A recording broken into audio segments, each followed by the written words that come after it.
Guys, sekarang kita lagi di Keraton Surakarta.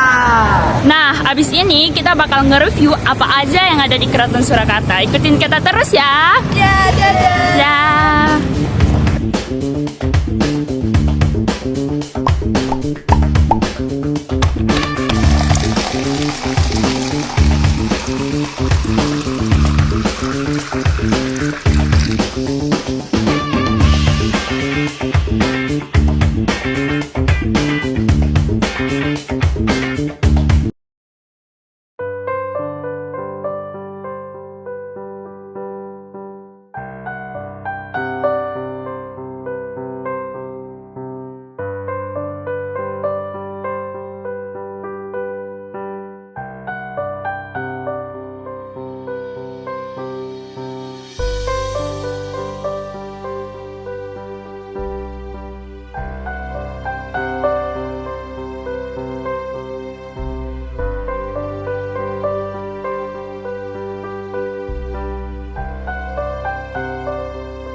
Ini adalah keraton yang bernama Keraton Surakarta, yang rajanya adalah Sri Susuhunan Pakubono yang sudah ada sejak tahun 1745, yang merupakan pindahan dari keraton yang pernah ada di Jawa. Jadi dulu kalau keraton itu sebelum di sini ada kerajaan sebelumnya yang bernama Kerajaan Majapahit, itu cikal bakalnya keraton sini. Kalau Majapahit itu istananya ada di Jawa Timur yang terkenal Hayam Wuruk Gajah Mada. Kemudian Majapahit runtuh, itu penerusnya mendirikan kerajaan baru namanya Kerajaan Demak, zamannya Wali Songo. Itu lokasinya ada di Semarang. Kerajaannya terkenal Raden Patah, itu kerajaan Islam pertama di tanah Jawa. Kemudian Kerajaan Demak runtuh, diteruskan penerusnya mendirikan kerajaan namanya Kerajaan Pajang. Kerajaannya yang terkenal Joko Tingkir, gelarnya Sultan Hadi Wijoyo. Keratonnya sekitar 7 kilo dari sini. Kemudian Kerajaan Pajang runtuh, penerusnya pindah mendirikan kerajaan baru namanya Kerajaan Mataram Islam. Kalau tempatnya, ibu kotanya itu ada di Kuto Gede. Kuto Gede itu daerah Jogja. Kemudian dari Kuto Gede pindah Pleret daerah Bantul, kemudian pindah ke Kartosuro, kemudian pindah ke sini. Jadi itu proses berdirinya keraton itu seperti itu. Jadi pindah-pindah dari satu tempat ke tempat yang lainnya sampai berada di Desa Solo. Jadi dulu Solo itu nama desa dari nama tokoh yang punya desa itu. Jadi di sini ada makam namanya makam Kiai Solo, itu dulu yang punya tanah ini. Jadi Solo itu nama desa atau nama orang. Kemudian desa itu dibeli raja dan dibangun sebuah kerajaan yang bernama Kerajaan Surakarta. Sura itu artinya berani, kalau Karta itu artinya tentram. Jadi di situ ada perbedaan antara Solo dan Surakarta. Jadi kalau Solo itu nama orang yang punya desa ini, kalau Surakarta nama kerajaannya. Kalau rajanya Sri Susuhunan Pakubono.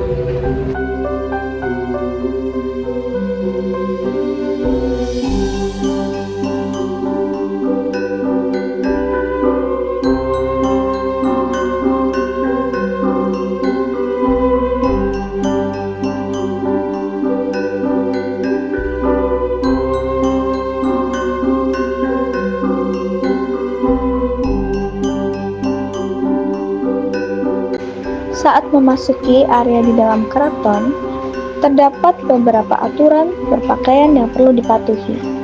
Pengunjung perempuan yang memakai celana akan diminta untuk mengenakan kain sebagai penutup yang sudah disediakan oleh pihak keraton. Selain itu, pengunjung yang memakai sendal harus dilepas sebelum memasuki dan berjalan di keraton tanpa alas kaki. Tapi untuk memakai sepatu masih diperbolehkan. Adapun saat mengunjungi Keraton Surakarta, ada beberapa yang tidak boleh dilakukan. Salah satunya adalah mengambil pasir yang ada di dalam area.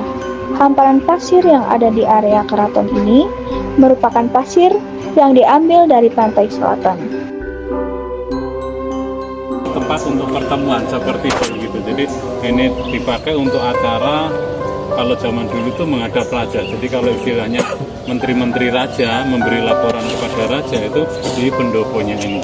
Tapi setelah Indonesia merdeka gitu, jadi kegiatannya sudah nggak ada. Ini tempat untuk upacara adat setahun 2 kali, yaitu malam 1 Suro itu tahun baru versi Jawa, acara doa di sini, kemudian ada acara Jumenengan itu adalah ulang tahun pelantikan raja. Kalau di tahun ini kemarin bulan Februari itu ulang tahun jadi raja. Kalau berikutnya bulan Juni nanti ada acara malam 1 Suro. Jadi membersihkan benda-benda sambil berdoa nanti di arah keliling keraton itu malam hari kalau upacaranya. Sementara ini ya, jadi kalau yang ditutupkan kuning itu bahan-bahannya memang bahan-bahan mewah, lampu-lampu kristal dari Itali, tiang-tiangnya itu emas, lantainya marmer dari Itali. Kalau patung ini hanya hadiah, jadi dulu hadiahnya temennya raja, tapi dari orang-orang Eropa. Jadi dulu zamannya ini Pakubono yang ke-10 waktu itu adalah seorang pengusaha rempah-rempah, jadi ada bisnis dengan raja-raja Eropa.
Gimana sih pas sejarah masuknya Islam ke keraton tuh?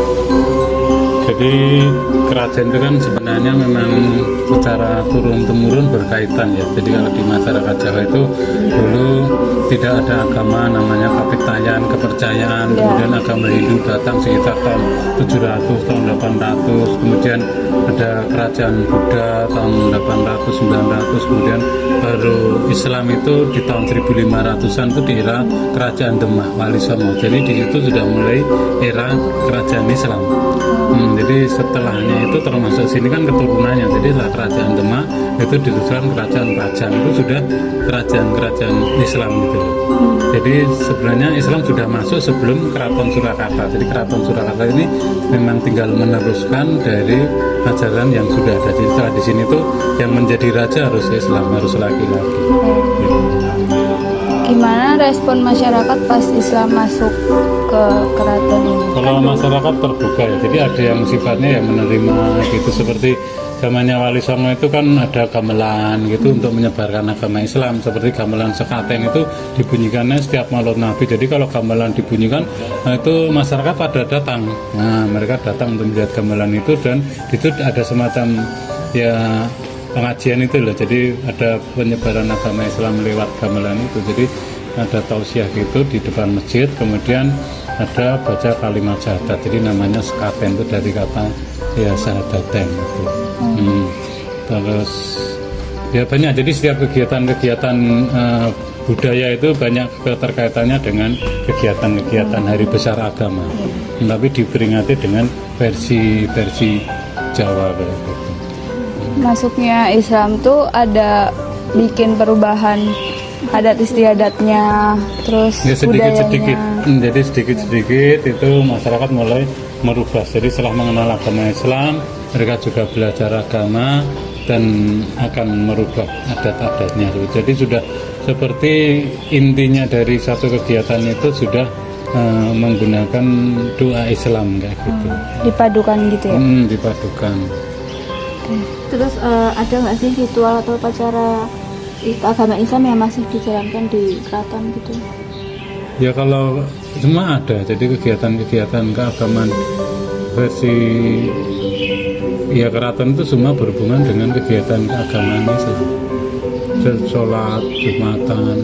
Kalau sebenarnya kalau pas mulai dari tahun baru Jawa itu kan 1 Muharram, di sini 1 Syuro itu udah ada kegiatan-kegiatan yang intinya memang kegiatan agama tapi dikemas dengan budaya. Juga yang paling sering itu sekaten itu tadi, yang paling besar itu sekaten itu tadi. Maulud ya. Maulud Nabi itu dari dalam rangka memperingati Maulud Nabi, keraton mengadakan kegiatan itu sama gunungan. Jadi diakhiri dengan bikin tumpeng raksasa gunungan. Nah, makasih Pak. Ya, iya. Ya.